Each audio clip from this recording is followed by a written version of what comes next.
பரவாயில்லையே, நல்ல பிள்ளைங்கள படிச்சிட்டு இருக்கீங்க.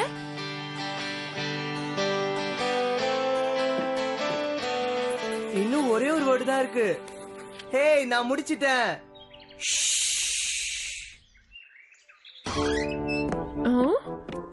என்ன இது? படிக்கிற மாதிரி என்கிட்ட பாவனை பண்ணிட்டு பசில்ஸ் விளையாடுறீங்களா? இது என்னால சகிச்சுக்கவே முடியல. நாளைக்கு உங்க எல்லாருக்கும் என்ன சப்ஜெக்ட்ல எக்ஸாம்? எங்களுக்கு நாளைக்கு சயின்ஸ் எக்ஸாம் இருக்கு. இங்க பாருங்க, ஒழுங்கா உட்கார்ந்து படிச்சாதான் பாஸ் பண்ண முடியும். நான் உங்களுக்காக ஸ்நாக்ஸ் எடுத்துட்டு வரேன். என்ன ஏமாத்த நினைக்காதீங்க. குதிரை ஒரு பாலூட்டி, அது ஒரு மிருகமும் கூட. அப்படி சொல்ல முடியாது. இப்ப நீ என்னதான் சொல்ல வர? நான் என்ன சொல்றேன்னா, குதிரை ஒரு மிருகமா மட்டும் இருந்தது இல்ல. அதுக்கு ஒரு எக்ஸாம்பிள் சொல்றேன். ஒரு மந்தமான காலை பொழுதுல ரொம்ப வருஷங்களுக்கு முன்னாடி கட்டப்பட்ட ஒரு பழைய குடிசை இருந்தது. அந்த குடிசையில ஒரு புருஷன் பொண்டாட்டி வாழ்க்கை நடத்திட்டு இருந்தாங்க.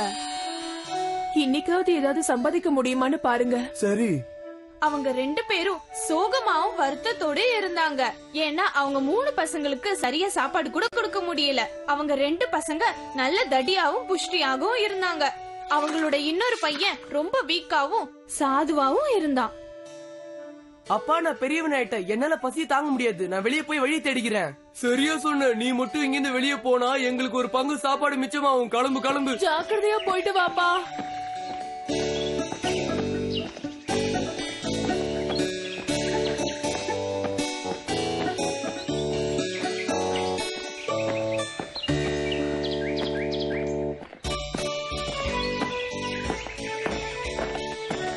நீ எதுக்காக என் அரண்மனைக்கு வந்திருக்கேன்னு தெரிஞ்சுக்கலாமா?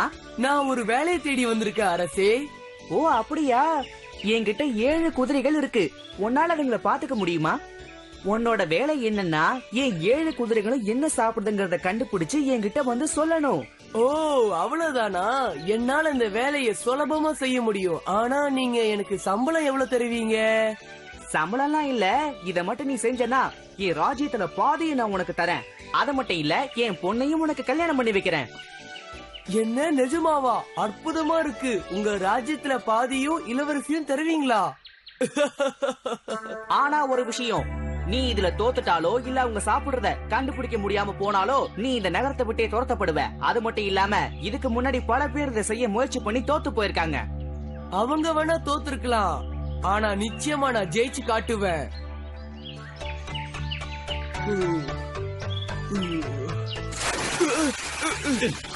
என்ன இது தூங்கிட்டு இருக்க? அங்க பாத்தியா 7 குதிரைகளும் கிளம்பி போய்கிட்டு இருக்கு. அச்சச்சோ, அதுங்களை பின்தொடர்ந்தாதான் அதுங்க என்ன சாப்பிடுதுங்க என்னால கண்டுபிடிக்க முடியும். ஏய், ஓடாதீங்க, நில்லுங்க. நானும் வரேன், நில்லுங்க, ஓடாதீங்க. இதுங்க இவ்வளவு வேகமா ஓடுது, என்னால பிடிக்க முடியாதுன்னு நினைக்கிறேன். ஓடி வந்ததுல இடுப்பெல்லாம் வலிக்குது. இப்போ என்ன பண்றது? இங்க வந்து கொஞ்ச நேரம் ஓய்வு எடுத்துக்க. இந்த இடத்துல நல்ல நிழலா இருக்கு பாரு. மசாஜ் பண்றதுல ரொம்ப பிரபலமானவ. உன் தலையில இருக்கிற பேன் எல்லாத்தையும் சுத்தம் பண்ணிடுவேன். என்ன சொல்ற?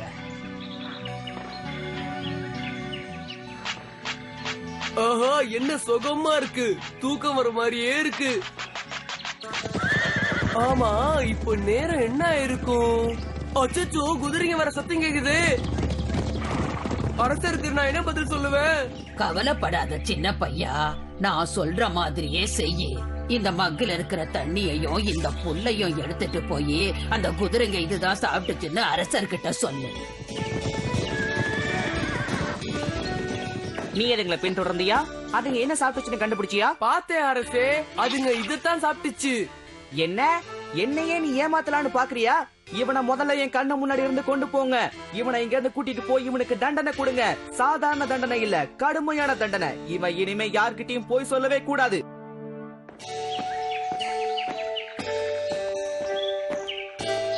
பாருங்க, அரசர்கிட்ட வேலைக்கு போனதுக்கு எனக்கு கிடைச்ச பரிசு. என்ன இப்படி அவமானப்படுத்தி அனுப்பியிருக்காரு? இதுக்கு நம்ம சரியான பதிலடி கொடுத்தே ஆகணும். நான் இது சும்மா விடுறதா இல்ல. உன்னால ஜெயிக்க முடியும் நினைக்கிறியா? நிச்சயமா உன்னோட நான் திறமசாலி. அரசருக்கு ஒரு நல்ல பாடம் கத்து கொடுத்து நான் ஒரு பெரிய பணக்காரன ஆகிறேன்னா இல்லையா பாரு. நிச்சயமா நான் ஜெயிச்சு காட்டுறேன். நான் சொல்றதை கேளு. எங்களை விட்டு எங்கேயும் போகாத. உங்க அண்ணனை மாதிரி நீயும் போய் அவமானப்பட்டு வராத. அப்பா என்ன தடுக்காதீங்க, நான் போக தான் போறேன். நான் அண்ணனை மாதிரி பின்வாங்க மாட்டேன், ஜெயிச்சுட்டு தான் திரும்பி வருவேன். நிச்சயமா நான் வெற்றியோட திரும்ப வருவேன், நீங்க எனக்காக காத்துக்கிட்டு இருங்க.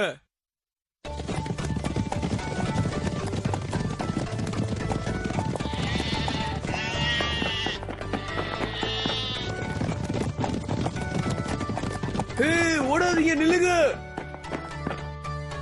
இவனை கண்ணு முன்னாடி இருந்து கொண்டு போங்க. இவன் அண்ணனை விட இவன் ரொம்ப மோசமானவனா இருக்கான். இவனுக்கு தண்டனை கொடுங்க.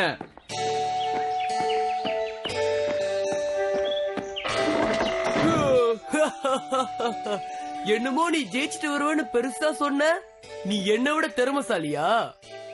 ஆமா, நான் திமிரா பேசுனதுக்கு எனக்கு நல்லா பரிசு கிடைச்சது. அப்பா சொன்ன மாதிரி நான் இங்கேயே இருந்திருக்கலாம். இப்படி தேவையில்லாம அடியும் உதவியும் நான் வாங்கிருக்க மாட்டேன். பேசாம வீட்லயே இருந்துக்கிறேன். என்னால முடியல. அப்படி எல்லாம் பின்வாங்க கூடாது. அந்த அரசரோட கேள்விக்கு பதில் கண்டுபிடிச்சு நான் ஜெயிக்க போறேன். கண்டுபிடிப்ப நிச்சயமா நீ கண்டுபிடிப்ப. போய் முயற்சி பண்ணி பாரு. உங்க அண்ணன்களே தோத்துட்டு வந்துட்டானுங்க, நீ போய் அவமானப்படாத. விடுங்கம்மா, அவன் போகட்டும். பலமான எங்களாலே சாதிக்க முடியாதத இவன் போய் என்னத்த சாதிக்கிறான்னு பாப்போம். உங்க 3 பசங்கள்ல 2 பேர் வாங்கி கேட்டுக்கிட்டோம்ல. ஜாக்கிரதையா போயிட்டு வாப்பா.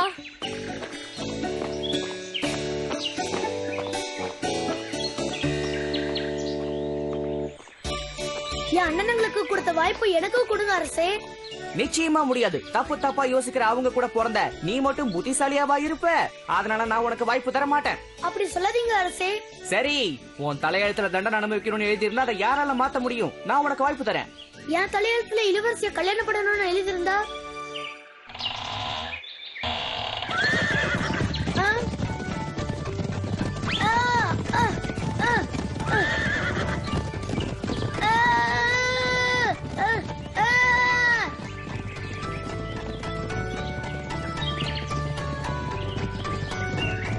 கொஞ்சம் மெதுவா ஓடுங்க. குட்டி பையா, இங்க கொஞ்ச நேரம் ஓய்வு எடுத்துட்டு போ. என்ன மன்னிச்சிடுங்க, என்னால இப்ப ஓய்வு எடுக்க முடியாது. நமக்கு முன்னாடி என்ன இருக்குன்னு பார்த்து சொல்லு. அது ஒரு பெரிய ஆலமரம் இருக்கிற மாதிரி இருக்கு.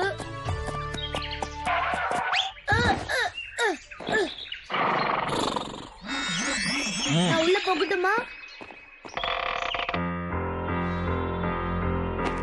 இதுக்கு முன்னாடி நீ வாளை பயன்படுத்திருக்கியா? வாவ், இது ஒண்ணும் அவ்வளவு கனமா இல்ல. ரொம்ப தாகமா இருக்கு. இன்னும் கொஞ்சம் தண்ணி குடிச்சா நல்லா இருக்கும். ஆச்சரியமா இருக்கே, எனக்கு ஒரு புது தெம்பு வந்த மாதிரியே இருக்கு. சந்தோஷம். இந்த வாழை உன் கூடவே வச்சுக்க. நீ இளவரசிய கல்யாணம் பண்ற அன்னைக்கு இந்த வாளை வச்சு எங்க 7 பேர் தலையையும் நீ வெட்டணும். அப்பதான் நாங்க எல்லாரும் இளவரசர்களா மாறுவோம். ஆனா நீ அதுக்கு முன்னாடி அரசர் கேக்குற கேள்விக்கு சரியான பதில் சொல்லணும். நாங்க 7 பேரும் இளவரசியோட சகோதரர்கள், அதனாலதான் இத உங்ககிட்ட சொல்றோம். அப்போதான் நீ இளவரசியை கல்யாணம் பண்ணிக்கிறதுக்கு ஒரு அர்த்தம் இருக்கும். முதல்ல நாங்க பயந்தே போயிட்டோம். நீ எப்படி இந்த காரியத்தை முடிக்க போறன்னு. எப்படியோ ஒரு வழியா அதை முடிச்சிட்ட. நீ பெரிய திறமைசாலியாகவும் உழைப்பாளியாகவும் இருக்கிறதுனால நீ சாதிக்க நம்புறோம். சரி, நீங்க சொன்ன மாதிரி செய்ய நான் முயற்சி பண்றேன். கவலைப்படாதீங்க, நான் இருக்கேன். நம்ம கிளம்பலாம்.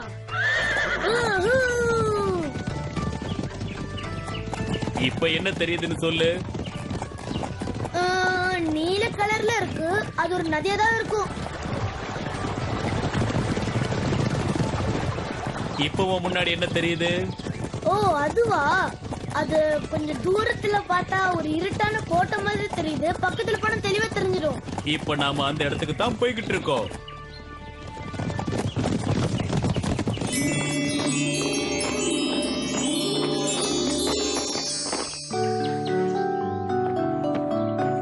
உள்ள வாங்க நண்பர்களே. ரொம்ப தூரம் பயணம் பண்ணதுனால களைப்பா இருப்பீங்க. உணவு தயாரா இருக்கு.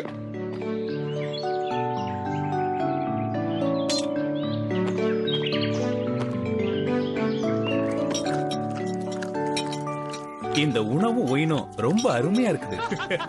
நேரம் ஆயிடுச்சு, கிளம்பலாமா? அரசரோட கேள்விக்கு பதில் கிடைச்சாச்சு.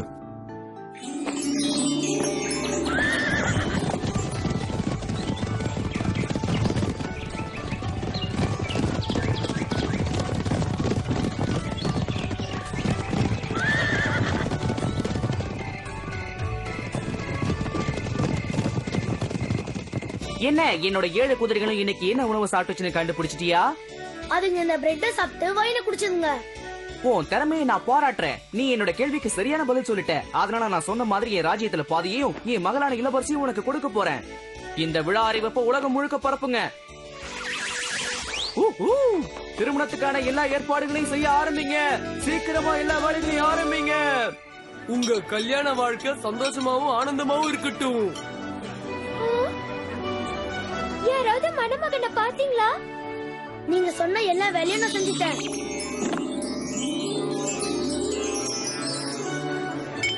அரசே, நீ ஒரு மிகப்பெரிய அற்புதத்தை நிகழ்த்திட்ட. உனக்கு எப்படி நன்றி சொல்றதுன்னு தெரியல. உனக்கு நான் இதுக்கு என்ன பரிசு தந்தா சரியானதா இருக்கும்? ஏற்கனவே பாதி ராஜ்யத்தை உனக்கு கொடுத்துட்டேன்ல. மீதி இருக்கிற ராஜ்யத்தையும் உன்னோட இந்த வேலைக்கு பரிசா தர போறேன். எடுத்துக்க. சரியா சொன்னீங்கப்பா. இவர்தான் இந்த பரிசுக்கு உரியவர். எங்களோட உண்மையான உருவத்துக்கு மாத்தி எங்களோட பழைய வாழ்க்கையை திருப்பி கொடுத்ததுக்கு ரொம்ப நன்றி. இளவரசிக்கு உங்களுக்கும் எங்களோட வாழ்த்துக்கள்.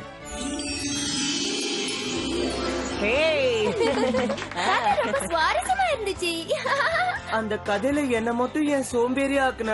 என்ன பத்தியும் நல்லா சொல்லியிருந்தேன்னா நானும் சரித்திரத்துல இடம் பிடிச்சிருப்பேன்ல. அதுக்கு என்ன, அந்த 7 குதிரையில ஒரு குதிரையை உன்னை நினைச்சுக்கோ.